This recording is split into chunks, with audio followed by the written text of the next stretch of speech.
Y ahora sí, nos damos un gustito en este día martes. Es un placer para mí recibir aquí en los estudios del Observador TV el cantautor argentino Abel Pintos, que se va a estar presentando el 27 de marzo en el Teatro de Verano, presentando Abel su último disco. Abel, ¿cómo estás? Muy buenas tardes, bienvenido. Gracias, muy amable. ¿Cómo estás? Sé que es un día de corrida. Sí, de muchos reportajes, pero bueno, era el único día que tenía en medio de la gira para poder venir a contarles un poco del concierto, que me tiene muy ilusionado y que va a ser en unos días nada más. Bien, estaba leyendo un poco de tu vida para la entrevista y me llamó la atención una frase que dijiste una vez, que mi vida fue como un reality o es como un reality. Sí. ¿Por qué eso? Bueno, porque estábamos hablando de cómo me conozco y, digamos, cuál es la relación que tengo con el público en Argentina, ¿no? Y entonces decía esto por aquella película que se llama The Truman Show, que ven crecer a una persona desde que es niño y hasta toda su vida, hasta adulto. Y me refería un poco, hacía como un paralelismo con eso, porque yo arranqué siendo un niño. Entonces, a los 7 años. Claro, a los 13 en verdad grabé mi primer disco y empecé a hacer giras, claro. Entonces, bueno, digo, el público claro, que es más grande que yo me vio crecer, vio todas mis etapas. Y el público que es, digamos que es que tiene mi edad, que son pares generacionales, crecieron también conmigo. Entonces, de alguna forma me refería a eso, en verdad, ¿no? A que termina siendo una relación que roza lo familiar y que trasciende a lo musical por esto. Me vieron crecer y me vieron en distintos momentos de la vida. Tal cual. Decías, a los 13 arranca ya más profesional, ¿no? Pero desde muy chiquito, ¿supiste, te diste cuenta de que tu amor era la música y que esa era tu vocación? Bueno, yo era un niño bastante introspectivo emocionalmente. Me gustaba mucho la música, me estimulaba mucho, hasta que a los 5 o 6 años entré como en conexión emocional con la música. Digamos, escuché a Mercedes Sosa y fue la primera vez que una canción me dieron ganas de llorar de emoción. Entonces, qué increíble, tan chiquito, ¿no? Bueno. Sí, bueno, después de muchos años de escucharla todos los días, claro, y de ir sintiéndome como cada vez más conectado con eso, un día pensé que si escuchando a alguien podía emocionarme tanto, bueno, que probablemente dedicándome a eso, a la música, podía lograr también canalizar un montón de cosas, ¿no? Y entonces elegí, siendo un niño, elegí la música como una forma de vida, ¿no? No lo pensé ni como un futuro trabajo ni como una futura profesión o carrera. Con el paso del tiempo se convirtió en mi carrera, este año cumplo 20 años de carrera, y con el paso del tiempo se transformó también en mi trabajo. Yo actualmente y desde hace unos años vivo de la música, pero inicialmente tuvo que ver con elegirla como forma de expresión y como un camino para desarrollarme como ser humano, ¿no? ¿Qué importancia tiene la música en tu familia? Hermanos que escuchaban rock pesado, madre que escuchaba de repente a Serrat, sí, padre que cantaba folclore, sí, una mezcla ahí potente. Sí, siempre se escuchó mucha música en casa y con mucho respeto, ¿no? Porque justamente cada uno tuvo su espacio. Mi madre era la que copaba la parada a la tarde, escuchaba cuando no había nadie, mis hermanos estudiaban, mi papá trabajaba, yo era chiquito y me cuidaba a mí, escuchaba lo suyo. Cuando volvían mis hermanos, ¿ese lado más romántico con tu mamá? Puede ser, pero a mí siempre me gustaron todos los géneros. Digo, escuchaba Roberto Carlos o José Luis Perales o Serrat con mi mamá y me gustaba. Venían mis hermanos del colegio, cuando se juntaban con sus amigos preadolescentes y escuchaban Madonna, de Depeche Mode o Megadeth, y también me gustaba. Y después a la noche venía mi papá de su trabajo y se ponía a cantar canciones folclóricas de Daniel Toro, de Alfredo Citarrosa, y a mí me gustaba también. Por eso digo, me estimulaba la música. Luego empecé a crear como mis gustos más particulares cuando conecté emocionalmente, cuando la música empezó a conmoverme, además de entretenerme. A generarte algo más allá de que qué lindo, qué bueno que está. Claro, exactamente, y ahí es cuando entró Mercedes con todo. Y luego continué ya escuchando otro montón de música, pero mis bases fundamentales estuvieron en la música de Mercedes y todo lo que ella significaba, porque además yo la conozco a ella en su momento más ecléctico, es decir, en un momento en el que ella grababa canciones muy tradicionales de folclore y también grababa Fragilidad y la grababa con Sting, ¿no? Entonces, ¿cuántos años tenías cuando la conociste? Cuando la escuché por primera vez tendría 5 años. Cuando la conocí a ella tenía 11. Qué momento, me imagino. Fuertísimo. Te temblarían las piernas. Era mi primer concierto, era la primera vez que la veía en vivo. Eran 6 años de escucharla todos los días de mi vida, pero no tener un contacto, ¿no? Y entonces fui a un concierto. Había cantado yo un viernes en el festival donde ella se presentaba un domingo. Me quedé acampando en esa ciudad hasta el domingo y fui al recital. Y cuando subí al escenario entré en shock y estuve todo el show llorando. Y entonces un grupo de chicos que trabajaban en la organización del festival me llevaron detrás del escenario para que cuando ella bajara pudiera saludarla. Y cuando ella se bajó se dio cuenta de que era yo el que había estado llorando todo el show y nada, me dio un abrazo que no voy a olvidar nunca. Increíble, la verdad. Sí, tener en el recuerdo un abrazo con Mercedes Sosa, ¿no? Pasado el tiempo pude tener una relación un poco más fluida porque, bueno, León Gieco y mi productor de aquel entonces me la presentaron y tal, y entonces León Gieco ha sido una persona muy importante en tu carrera. ¿Cómo se hace nexo con él? Bueno, por medio de quien era mi productor, que me contrata para su productora, y entonces le propone a León, que también era un artista con el que trabajaba hacía muchos años, que sea el productor discográfico de mi primer álbum. Y entonces León escucha mi material, le gusta y trabajamos en el disco. Y tuvimos de inmediato una conexión muy linda y él se encariñó mucho conmigo y con mi música y entonces me llevó de gira como 3 años de telonero. Qué padrino te echaste también. Sí, fue genial. Y es el día de hoy que somos muy amigos. La productora que desarrolla mi carrera hace muchos años, que es Grupo Dharma, también trabaja con él y desarrolla su carrera. Compartimos oficina, managers, productores, y entonces nos vemos muy seguido. Y él sigue siendo como un padre para mí. Bien, contame cómo surge la beta de autor. La primera canción que escribiste fue Sueño Dorado. Sí, bueno, en mi vida había imaginado una carrera como autor, porque vuelvo a Mercedes Sosa. Mercedes no compuso nunca en su vida una canción, entonces yo consideraba que creía factible poder hacer toda una vida, una carrera sin escribir ni una sola canción. No era una expectativa, no creía en lo... ¿No era que te sentabas a decir, bueno, algo tiene que salir? No creía en lo absoluto. Digo, ni siquiera lo consideraba. No es que no creía tener la capacidad, no lo consideraba. No era algo que estuviera en mi mente. Y entonces en una etapa muy especial, como muy sensible, yo tendría en mi adolescencia, 17, 18 años, donde tenemos todos los sentimientos a flor de piel. Claro, bueno, también entré en una etapa de mucha introspección, estaba yo muy contenido emocionalmente, hubo quien me supo guiar emocionalmente a poder canalizar todas estas cosas que me sucedían y bueno, y entonces un día me encontré de un momento a 20 minutos después con una canción en las manos y fue o sea genial. Que una vez más a través de la música y encontraste un canal para comunicarte y para... Mira, no solamente me cambió la forma de entender la música porque ahora pasé de ser intérprete de obras de otro creador a ser creador, sino que me cambió la vida, digo, porque también, como decís vos, una vez más pude abrir muchas puertas emocionales a través de la música y fue realmente conmovedor para mí, sobre todo en esa edad. ¿De qué hablaba esa canción? Sueño Dorado habla de lo que significa la música para mí, ¿no?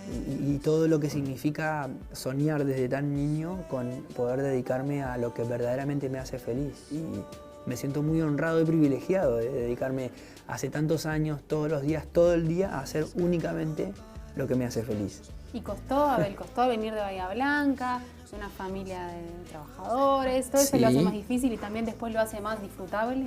No sé si lo hace más difícil o no, porque creo que las dificultades tienen que ver con la percepción de uno de frente a las cosas, pero es decir, de repente lo que es muy difícil para mí probablemente sea muy simple para vos y viceversa, ¿no? Pero bueno, sí hubo momentos con decisiones muy importantes, porque yo me fui a vivir a Buenos Aires siendo un adolescente, no teniendo nada fijo en Buenos Aires, como quien dice, con una mano atrás y una adelante, a buscar mi oportunidad. Y fue difícil, el desarraigo siempre es difícil, las distancias siguen siendo un tema súper importante para mí y con los que todavía me sigo peleando de vez en cuando. Y bueno, todas las cosas, todo lo que vivimos y todo lo que hacemos tiene como, no su costo, porque no me gusta pensar en una cosa de sufrimiento y de sacrificio, pero sí tiene las cosas que entender y tenemos que madurar y crecer. Y lo hice así de siempre, aunque por momentos cuesta mucho. Bien, tan chico, ya dedicado a la música, dejando tu casa también, me imagino, una adolescencia distinta. Sí, distinta, eso. Muchas veces me preguntan si tuve que sacrificar muchas cosas y la verdad es que no, porque Comencé siendo tan niño que en definitiva la vida la formé alrededor de los tiempos y de las estructuras que me fue presentando la música, ¿no? Entonces yo no tuve una adolescencia de ir al boliche, ni de hacer una previa con mis amigos, ni nada de esto. Pero no es que lo tuve y después tuve que dejarlo, por eso lo sufrí. Claro, no sé lo que es, sabes. punto. Me dedicaba a otra cosa. Tu vida pasó dentro del estudio y con la guitarra. Más que nada en los escenarios, más que en los estudios. Sí, estuve más tiempo en estudios en los últimos años. Que al comienzo. Sí. Al comienzo más de que del escenario del boliche, del lugarcito, de ese... Donde sea. Donde sea. Donde se te dan un lugar. Donde sea. Bueno, hubo épocas en las que yo me había ido a vivir a Buenos Aires, tenía muy pocos conciertos. Entonces, bueno, la semana que teníamos un concierto en tal lugar. Y si la semana siguiente estaba sin conciertos, no sé, me iba al subte y tocaba. O sea, es tocar, no. Insisto, lo vi siempre, la música mucho más allá de mi trabajo. Trabajaba de otra cosa y me iba al subte y tocaba, no iba al subte a tocar para ganar dinero, ¿viste? Entonces... contame un poco de tu primer disco, que me imagino que también estuvo un momento en la vida de un artista, ¿no? Sí, en absoluto. Y sobre todo cuando de repente te encontrás con un ídolo tuyo produciéndolo y como poniendo su nombre como una suerte de garantía de frente a lo que vos hacés, entonces es toda una responsabilidad y así todo fue una experiencia muy liviana, digo, de mucho disfrute. O sea, no lo viviste como algo estresante y traumático. Exactamente, y fue hermoso, un primer disco muy lindo, de una estética mucho más tradicionalista de lo que hice Nunca Más, porque ese fue el disco más tradicionalista. Pero muy con divertido. Mucha raíz, ¿no? Ese disco. Sí, muy divertido el proceso de elegir las canciones con León. León me mostraba canciones que de repente hay una canción que se llama Mi Pueblo Azul, que es una canción que él escuchaba cuando era niño y entonces me la mostró y fue muy emotivo para mí porque describía un pueblo como es el lugar donde yo me crié, porque digo, yo nací en Bahía Blanca, que es una ciudad, pero en definitiva me crié en muchos pueblos del sur y también me crié en Ingeniero White, que es el puerto de Bahía Blanca y que es como un pueblito también. Entonces, toda esa situación de elegir canciones fue muy lindo y sobre todo poder hacerlo... Me imagino, con León Gieco del otro Exactamente. lado. Diciendo, te mirá esta canción, pero por favor. Sí. ¿Hay alguna canción de ese primer disco que te gustaría así tocar un poquito? ¿Ahora? Sí. Sí, claro. Bueno, a ver, me tengo que acordar porque hace muchos años, pero la canción que le da título al disco se llama Para cantar he nacido y decía: para cantar he nacido, soy copla que el viento lleva. A veces canto en el árbol que se deshoja de penas. A veces bebo del fuego palabras de primavera. Si el canto no se levanta como la hoguera del fuego, si no liberan la pena de los que están en la tierra, de nada sirve que suene la voz de la chacarera. Sí, no me acuerdo el resto de la letra. Muchos años sin cantarla. ¿Cómo sigue el proceso después de este primer disco? Imagino que se llenan un montón de expectativas. ¿Y cómo sigue el proceso? Bueno, siempre me tomé las cosas con mucha calma, ¿no? Y en ese momento, cuando edito mi primer disco y tiene éxito, y yo era un niño, naturalmente mi entorno como se excita mucho con la idea y claro. Entonces eran... La familia dice, bien, esto iba en serio.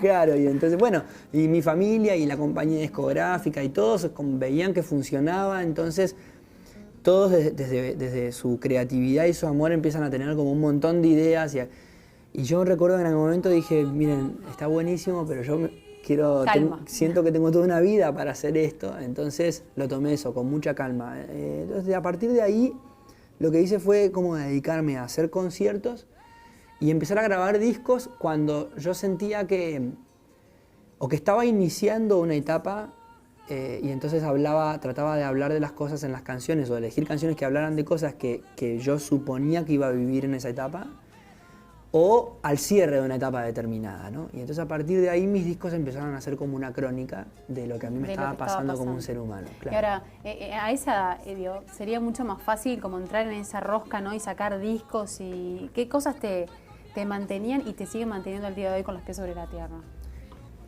Bueno, siempre es muy importante la contención, ¿no? De tu entorno y de las personas más importantes para vos o de mayor conexión con vos. tener los pies en la tierra es muy subjetivo, ¿no? Tiene que ver con la comprensión de cada uno también. Pero en definitiva yo sigo tratando de mantenerme fiel al sentido que la música tuvo desde siempre para mí.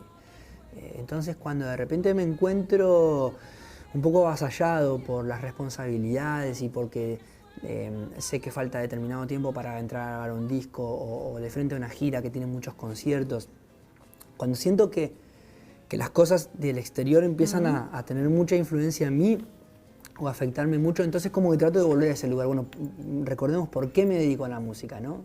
No perder me dedico, la esencia. claro, me dedico por esto. Bueno, entonces, ¿hasta dónde estoy disfrutando de la idea de esta gira? ¿O hasta dónde estoy disfrutando de la idea del disco? O de lo que sea. Y lo que no disfruto, entonces lo dejo a un lado. Y si estoy disfrutando y quiero más, voy por más. Pero lo que más me preocupa es eso. Es como tratar de seguir siendo fiel a lo que provoca en mí la música. No actuar por ¿no? rutina y porque te lleva en la corriente. Y tampoco por lo que los demás puedan estar esperando de mí. Porque de alguna forma pretender estar siempre cumpliendo con la expectativa externa es muy difícil, ¿viste? Te pueden enroscar en una muy difícil de sostener. Entonces es preferible sí siempre tener ganas de tener cosas que decir, pero eso, desde un lugar de compartir y no de cumplir con nadie ni con nada, ¿no? ¿Qué impacto tuvo la experiencia en el 2004 en Viña del Mar? Bueno, mucho, porque además Uno ve los videos y dice, se te pone la piel de gallina. Sí, es un festival muy fuerte. Digo, tener que cantar entre bandas internacionales siendo vos no conocido vos y tu alma. Muy difícil. Por otro lado, al Festival de la Canción en sí, en el lugar no se le da mucha atención, no se le presta mucha atención. Entonces es raro también salir a tocar en un lugar para aquellos 20 y pico de mil personas y que sea como el momento de descanso del público, claro, entre un show y el otro. Tenés que todavía lograr acaparar la atención. Exacto. Y además, y por sobre todas las cosas, es esto, ¿no? Vos sos un músico que tenés la oportunidad de ir a un festival así por primera vez y te nutrís mucho, conocés gente de todo el mundo, era gente de todo el mundo literalmente. De repente yo almorzaba todos los días con un cantante árabe y tratábamos de comunicarnos de la manera que fuera posible y era genial la experiencia. Entonces eso, independientemente de haber sido artísticamente muy importante, fue una experiencia muy nutritiva. Bien, y ahí ganaste Mejor Canción y Mejor Intérprete también. Exacto, bueno, la canción es de Víctor Heredia y era la canción que iba a defender yo como intérprete y gané también un premio como Mejor Intérprete. También, una canción que tiene mucho peso, ¿no? Para Víctor Heredia. Sí, Víctor es un autor increíble, la historia es muy fuerte. ¿La escuchamos? Sí, la historia es de una persona que se encuentra preso de su libertad por haber cometido un crimen, justamente por haber privado de su vida y haber terminado con la vida de una pareja por celos y después, bueno, asegurar que su pareja está con él en su celda y baila, y es un hombre que no sale de su celda y que está como en su mundo ahí bailando todo el tiempo con su mujer, ¿no? Y por fin es solamente para él. Una canción con un contenido emocional. Es una historia muy fuerte en una canción muy bonita, ¿no? Una canción muy luminosa, que es lo raro. Es raro cuando una canción es muy linda, muy dulce y tierna, pero tiene una carga como más oscura y más difícil, ¿no? A ver, ¿qué canción sentís que te abrió de alguna manera las puertas al mundo y que te hizo llegar así como esa masividad tan grande que conseguiste? Bueno, haciendo un poco como una suerte de balance, es La Llave. Fue un disco muy importante para mí cuando lo edité en Argentina, armonizó muchas cosas. Hasta que yo grabé La Llave, sucedía que yo vendía pocos discos, pero muchas entradas. Vendía muchas entradas, pero la gente no ligaba mi música a mi imagen. En cambio, con La Llave viene mi primer galardón con disco de oro, o sea, pasa a ser como más armónico la cantidad de entradas que vendía con la cantidad de discos. La gente empieza a ligar más mi música a mi imagen. Llega por primera vez una canción mía a las radios a sonar mucho. Eso me imagino que también debe ser Y fue muy conmovedor, porque además, lo lindo de todo esto que yo he vivido es que todo fue muy paulatino, ¿no? Entonces, en 20 años pasaron un montón de cosas y siguen pasando un montón de cosas y me sigue sorprendiendo y todavía sigo sintiendo que me queda mucho por aprender. Y eso es buenísimo porque si todo esto me hubiese sucedido en los primeros 5 años, claro, hoy podría estar seguramente disfrutando del efecto de todo eso, pero habría sido todo como muy muy enfocado, ¿no? Muy intenso. Y que haya sucedido en el paso del tiempo fue genial. Yo tuve mi primer disco de oro, no sé, 10 años después de mi primer disco, ¿no? Y eso también es por un fue muy crecimiento sano para mí. musical y personal que se dieron en todos esos años. Seguramente tenga que ver con eso, pero también tiene que ver con que, bueno, yo considero que todas las relaciones en órdenes generales y en cualquier orden justamente, para hacer eso, para hacer una relación, necesita de tiempo, ¿no? Y de conocerse uno con el otro y de brindarse la confianza y de establecer como lazos que sean cada vez más profundos y que se alimenten con eso, con vivir cosas que hagan sentir bien a las dos partes, ¿no? Y entonces, en definitiva, hoy el público que me acompaña es cada vez más grande, gracias a Dios, y mucho tiene que ver con los conciertos y la difusión y todo, pero gran parte de ese público viene hace muchos años acompañándome y nos conocemos muy bien, ¿viste? Entonces, todo termina, como te decía antes, trascendiendo lo artístico. ¿Cómo te llevas con esa relación con el Súper fan? bien. Que el fan argentino tiene una diferencia con el fan uruguayo, que es como más expresivo, más efusivo. Mira, yo no podría asegurarlo, ¿No? eso porque Bueno, eso en Uruguay fueron muy lo vemos de eufóricos acá, conmigo pero... también, pero bueno, lo que tengo que decir es que yo no entiendo, nunca comprendí muy bien el concepto de fans.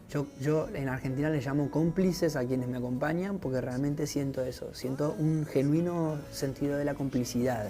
Considero que los conozco bien y me conocen bien y considero que son capaces de contenerme cuando yo me emociono arriba del escenario y de respetar mi tiempo y mi emoción, como también creo ser capaz de poder contenerlos a ellos cuando se emocionan y darles su tiempo y su espacio a que eso suceda en un concierto, ¿no? Y eso es lo que más orgulloso me hace sentir. A ver, después de que se da todo este boom, ¿no? Este fenómeno que generás, que llenás no sé cuántos Luna Park y el Cosquín explota, este disco de oro, ¿cómo sos recibido con tu entorno, con tus colegas argentinos, con el entorno musical? Muy bien, con mucho respeto. Es que también me vieron crecer, entonces hay como una sensación de felicidad, ¿no? Y de orgullo, como de realización. Digo, me vieron realizarme, me vieron desarrollarme, entienden desde qué lugar disfruto las cosas porque entendieron y fueron testigos de cada paso. Vieron el proceso también. Exactamente. A ver, ¿qué música uruguaya te gusta? ¿O qué autor? Bueno, sobre todo lo que yo puedo considerar clásicos, ¿no? Porque, bueno, Alfredo Zitarrosa lo escucho desde muy niño, pero luego Jaime Ross o Nasser, ¿no? Pero, digo, son músicos que hace muchos años que escucho y que son pero Zitarrosa podemos grandes. decir que es así como el... Y bueno, es que lo conozco desde muy niño, ¿no? Y también hay una diferencia generacional muy grande, claro, digo, entre Zitarrosa y de repente Jaime Ross. Sin embargo, son los dos héroes de la música uruguaya, ¿me explico? Entonces, a eso voy, que por ahí no conozco tanto, me gusta mucho Tabaré, y es de lo más contemporáneo que conozco. No conozco tanto de lo contemporáneo, ¿verdad? Me gusta Cabrera también, pero digo, ya son personajes como muy establecidos, claro, en la música y en la historia de la música uruguaya y de América Latina, ¿no? Contanos qué vamos a ver el 27 en el Teatro de Verano. Bueno, voy a presentar Abel completo, de la primera a la última canción, incluso en el orden del disco. Me divierte la idea de que quien tiene el disco lo escuche tal cual, en vivo. Que sí, ya sé cuál viene, y ahora viene tal. Sí, y creo que se descubre desde otro lugar el álbum, ¿no? Y en la segunda mitad del concierto voy a hacer canciones de toda mi carrera, de distintas etapas. Va a ser un recital de 1 hora 40 o 2 horas. Eso que todos queremos escuchar. Eso que claro, las que son infaltables, que gracias a Dios con el paso del tiempo son cada vez más, ¿no? Entonces los conciertos se van haciendo cada vez más largos y aún así a veces quedan muchas canciones fuera, pero bueno, yo pienso que el concepto de este concierto está bastante equilibrado. El Teatro de Verano ha recibido a grandes cantautores del mundo entero, ¿no? Tiene sí, lo sé.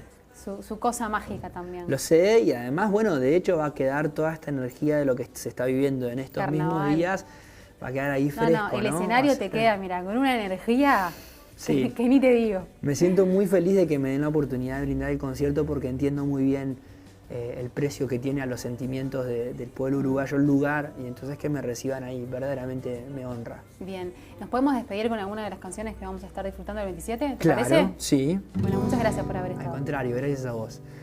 Más allá de todo lo que pasó, las heridas y el dolor, lo difícil que será el sentarme a esperar que los días pasen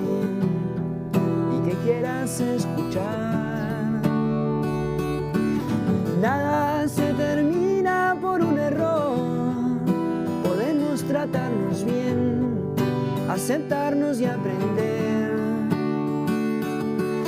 Nada está perdido para el amor. Podemos tratarnos bien en el alma y en la piel. Siempre aquí te voy a esperar.